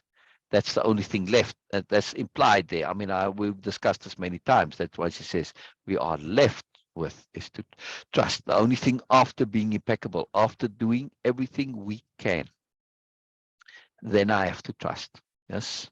Like for instance, if I'm paddling to stay in the flow of the river and I paddle my heart out and I still get washed up on the corner. Well, now I have to trust this is appropriate. This is where it's meant to be. And then, okay, I take my canoe or my kayak and I say, well, let me go further down the river and rejoin. I said, well, see, there's a waterfall up ahead. If I hadn't gotten washed out, I would have been washed over the waterfall, and that would not have been good. It's a very big waterfall. That's how life is sometimes. Yes, we get washed out and things don't happen when we don't understand why, because we don't yet know. And the only way we can trust this is because we've been impeccable. If I haven't been impeccable, it may be random. If I've been impeccable, then, well, that's how it works out. And we don't know this ahead of time, but we discover it afterwards, that becomes a fortuitous mistake. Yeah. So it's very powerful. So very, very powerful comment there. Very powerful comment. That's very interesting. So I want to hear more about surrender and this surrender and attunement. It's a very cool discussion. And I want to understand that I'm not maybe misunderstanding what you mean by surrender, Elizabeth. Yeah. So I'm very keen to hear more. And it's a very powerful point that you said there. Very, very powerful point. So inspiration can be anything at all, Biella continued. It doesn't really matter. Yes. It's what's done afterwards that matters. We can enhance the process via intent. Yes, I can see that. This is Shah again now. Having an intent shapes and guides the entire process, inspires the entire process, fuels and motivates, energizes, keeps us focused, powers us, adding to us from beyond ourselves. Now, let's go back to Elizabeth. Were in those times that where you had this, what was your intent? Was it a clear intent? Was it a focused intent or multiple intents? Were they clear? Did you know exactly what you were intending? Yeah, because if you don't have clear intent, how can the universe really help you? That's how you connect to the universe, via intent. Not beliefs, not wishes, not thoughts, not hopes, not likes, not desires, not passions. No, through intent. We want a lot of stuff that we don't really want. Yeah, we think we want it, but do you really, really, really want? Like Spice Girls really, really want? I can't say it that way. Yeah. Oh, I see. Oh, wow, Elizabeth. Okay. Okay. Wow, wow, wow. All right. Yeah, maybe that's why we had a little bit of disconnect there, literally. A little bit of disconnect. All right, Elizabeth. Please just come on Zoom. Yes. Anytime. I'll send you the Zoom link. This is very powerful. So please. Um, I am keen to discuss this with you, Elizabeth. It'd be nice to chat to you as well again. It would be delicious. It would be delicious. So here we go. There we go. Oh, no, that's not what I meant to put. See, it was in my, didn't copy that. What happened? What happened? Sorry, Elizabeth. I sent you a whole long thing there. I sent you the description and all the stuff that I put in for the live, but that's not what I wanted to send you. I have to unscreen share, I guess, to do that. Right. Here we go. All right. All right.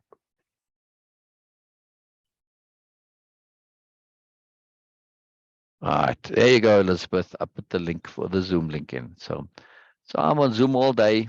If it's daylight, I'm on Zoom pretty much, right? Well, daylight where I'm at anyway. So very powerful. So yes, Bina, trust, a trust after impeccability, right? This trust is a capital T trust. It comes on the bedrock of impeccability. It doesn't work without impeccability. It has to be. All right, bye bye. Cheerio, cheerio, Norma, cheerio, cheerio. See you later, Norma. See you later. See you later. But she looked imploringly at O. I can see that having an intent shapes and guides the entire process, inspires the entire process, fuels and motivates, energizes, keeps us focused, powers us, adding to us from beyond ourselves. This is the magic of intent. It adds to us from beyond ourselves as well as from inside ourselves. Shah was overwhelmed by this realization. The power of it, the power of intent. But she looked imploringly at Biella. But what if we don't have any intent? Biella said for her. That was the purpose of the machine, she said, emphasizing that. If we don't have an intent, we just have to wait. It was almost a shot from Shaw. We just have to wait and pay attention. Wait with peace and joy. Oh, pleasure, pleasure, pleasure, Norma. Pleasure, pleasure, pleasure. Absolute pleasure. We just have to wait and pay attention. Wait with peace and joy. If we don't know what to do, what to go, what intent, wait for that anomaly to come. Now, it's wait and pay attention. Her awareness shaped into value. What excited her most was she now had a tool. The tool of capital P, patience. Waiting with an intent. Yes, she's waiting with an intent to get a direction. Yes. She's waiting with an intent. She has now as a tool to understand. It is to wait with attention, right? So the intent is to wait with attention. Attention to what? Attention to seeing what is going to come for you that's going to give you your direction or give you whatever your intent is, give you what you want, what you need. Yes.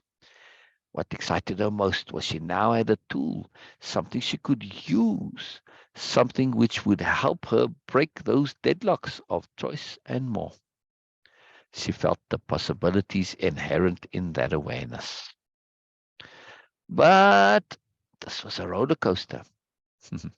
But how often do we get special inspiration like the crow? Biella finished for her. Shifting closer, she put her arm tenderly around Shah, as if preparing her for bad news. She leaned in a bit closer. All the time, she half shouted into Shah's ear, followed by loud laughter. Shah jerked with surprise, shocked. The tea so unexpected. It's not only a tease, it's also emphasis. Shah is so prepared for the worst news here, right? But Shah says, right, but how often do we get special inspiration like the crow? She can't even say it. Biella has to say it for her, right? She's expecting that, well, we don't get this inspiration all the time, and no. So Biella is using this tease as emphasis. Shah's not likely to forget this all the time in a hurry, right? Because it's a shock for her, right? She half shouted, followed by loud laughter. Shah jerked with surprise, shocked. The tea so unexpected. Biella enjoyed her joke. Sorry, she said. I couldn't resist. You were so prepared for the worst. If anything, the machine should have taught you not to have any expectations. Yeah, I guess I deserve that. Shah said a touch ruefully. Maybe not in such a deep voice, but all right. So again, multi-layeredness, the sophistication of Biella here coming into play. Right? We get these inspirations all the time. If we make paying attention to the world and the universe and what goes around us, if we make this our default, what we're doing all the time. In other words, to live in attunement isn't just something we do when we have a particular agenda in mind. No, we need to be in attunement all of the time. We always need to be paying attention. Sometimes we're going to be a bit more focused in our attention, but as a general rule, we want to be paying attention to what's going on around us all the time. Yes, not to live in a bubble, in other words, right?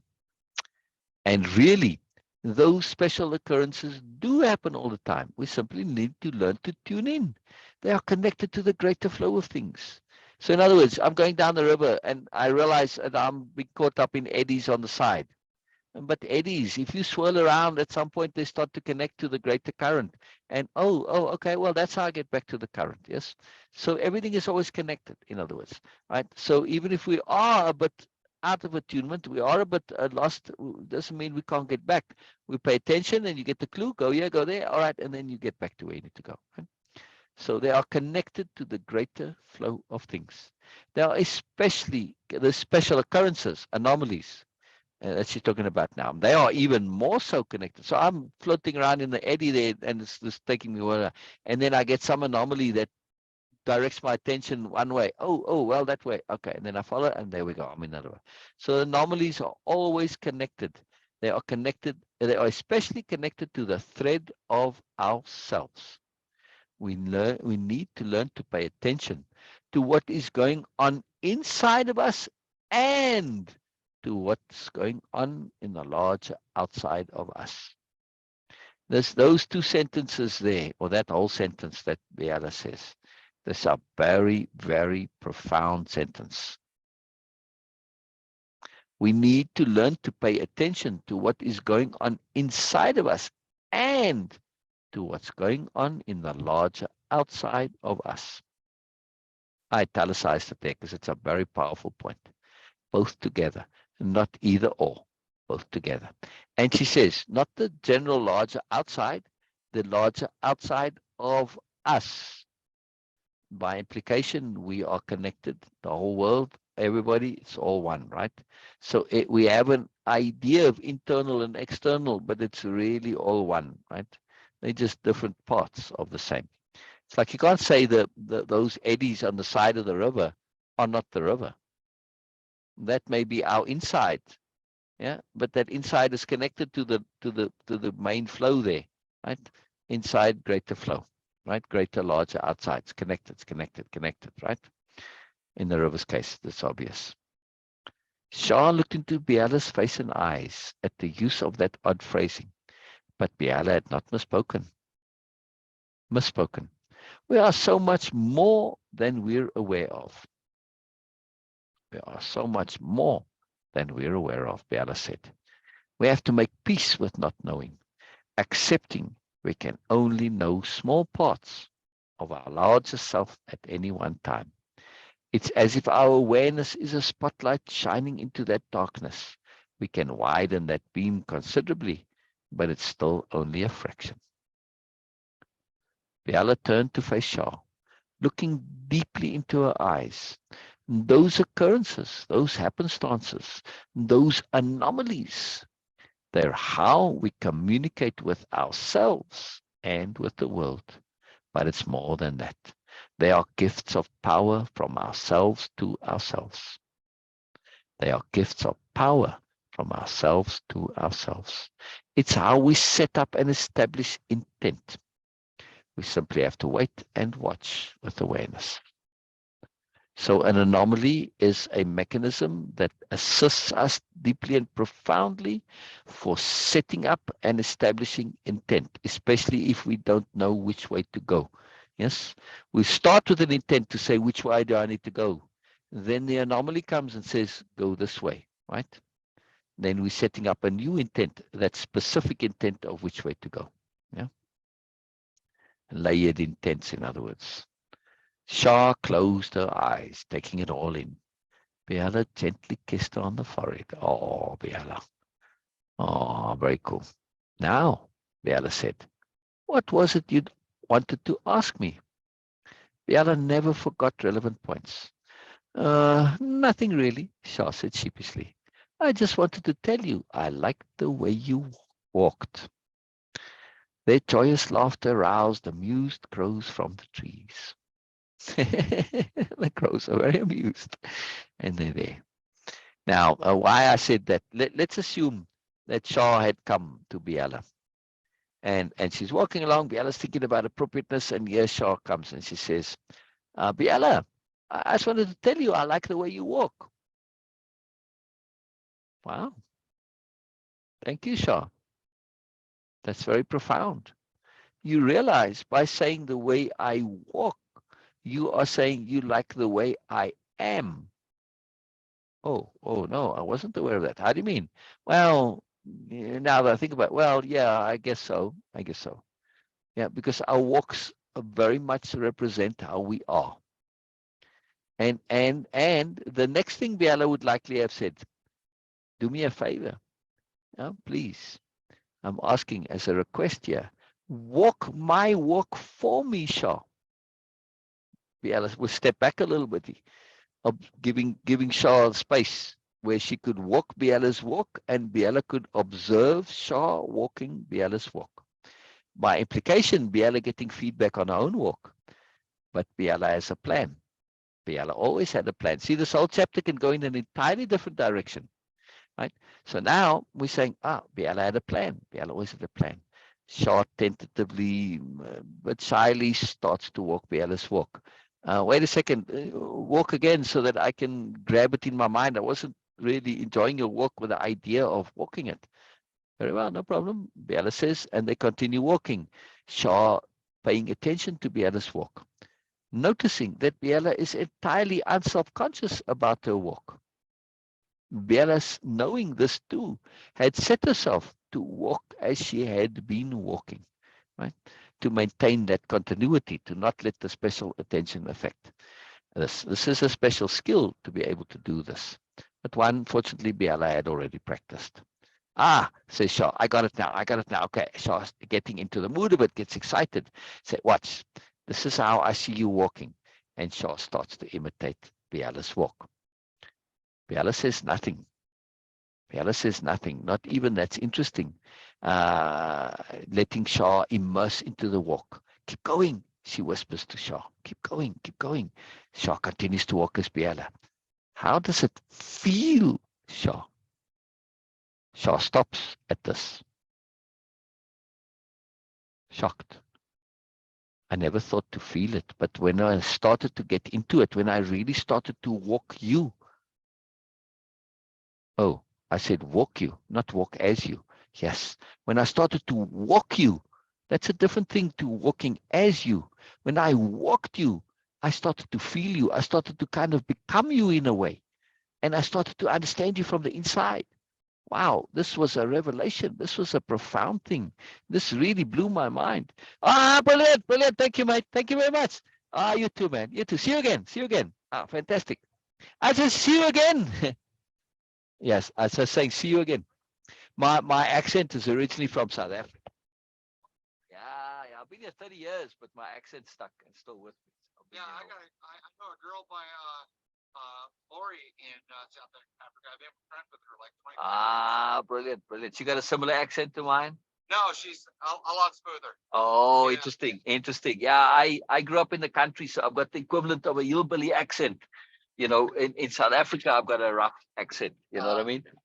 Where it's like somebody who grew like a hillbilly type accent. Yeah, right. But my home language is English, though. I grew up speaking English. No, not at all. No, I love it. I get this question often, so it's interesting that you said somebody smoother, because usually people from South Africa have a rougher accent than me typically. Yeah, it all depends on their home language, because they go. All of South Africa is a lot rougher than England. Exactly. Australia is even rougher.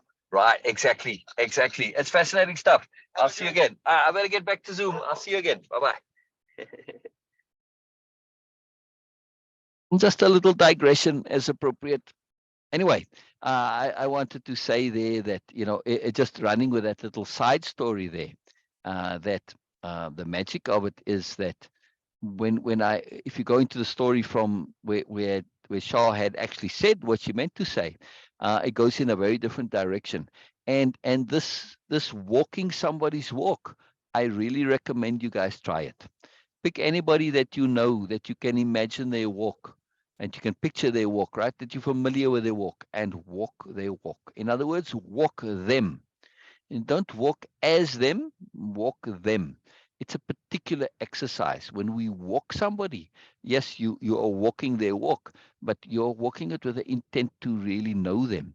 And you are going to be astonished and shocked. Now, pick people that you like. Don't pick people you don't like, because if you pick like a BMN or something, it's going to be a horrible experience for you. It can be very unpleasant, right? You really, really get to see inside of people. It's quite profound. It's a big, big, big deal. Yes, it's not a simple thing. It's not a simple thing. So it's very big. So by the way, there is a bit more tasks and exercises here. Elaborate on how expectations are a limitation. Yeah, profound elaboration. When it comes to inspiration, creativity, intent, productivity, and immersion, does it matter where we start? Why or why not? And what's the underlying mechanism involved? It's a cool question too. Playing Name That App with Biella's explanation, what comes up. And this app is not as in, name an app like, okay, Google or whatever, I don't know, whatever the names of apps are. But as in application in the sense of doing, right? It's the concept. Put the concept to it. That's the game that we play in Way-of-Impeccability. The apps being, like trust, impeccability, attunement. Yes. When we do this, we get all those core concepts that go in the dictionary of power. Right, what all comes up. It's a very cool game. Do it with any book. Do it with any TV program you want, or anything do it with your sutras, Linda. Right, play Name That App. Right, name these profound concepts that come up. It's very, very potent, and especially once you've developed your own dictionary of power, as we do in dictionary of Way of Impeccability. It's not my dictionary. It's not Way of Impeccability. It's yours. You make your own.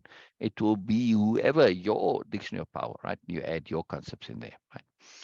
Is there anything in the story you feel needs more elaboration or explanation? I would love to know. If anybody has that, please share, put it in comments. Yeah, let me know.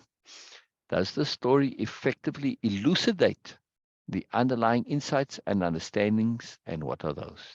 That's a complete and utter takeaway question. Yes, it's asking for a takeaway of what the story was trying to say.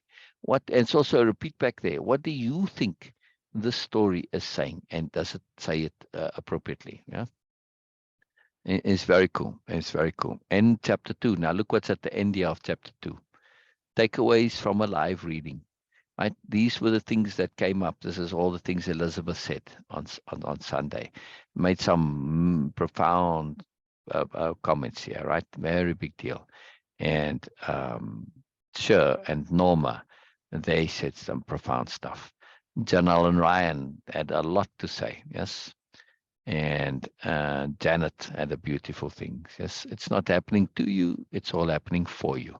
That's the point of attunement, to understand it's all happening for us. So very, very, very cool and powerful. Very cool and powerful. Before I go, any comments from anyone? I know Elizabeth's already left. Sorry, Elizabeth. Well, Elizabeth, yes, and Norma, they both had to go. So please, anybody else have anything to share? Other than that, Sunday. Yes, now keep in mind today, whatever time we started today, it's 2 hours before now. On Sunday, it's 2 hours earlier than that even, right? So whatever your time is now, on Sunday, it will be 4 hours earlier than now when we start, which is 8 o'clock Pacific time, yes? So, which was 11 o'clock Eastern time.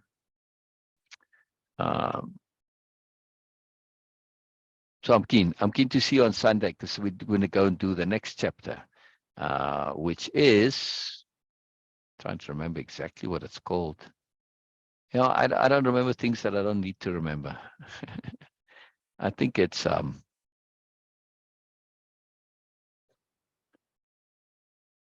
Infernal Machine, Biella and the New Nobility. Yeah, it starts Biella and the New Nobility. So this is now, these first 2 chapters, just one word, and the Infernal Machine, they contain the chapters, right? They don't have a connectivity to the next one. But here we're going to start, and it's going to start continuing and carrying over, right? Because all stuff happens and it connects, and there's backstory, but then there's an ongoing story, right? And so it's very cool. We get to meet Camillus, and then Ursula, and then there's other people that come later on. But Camillus has a fairly significant part here, and lots that happens. And then Ursula becomes majorly significant in the whole series. So yeah, we get to meet them. So very cool, very cool, very cool.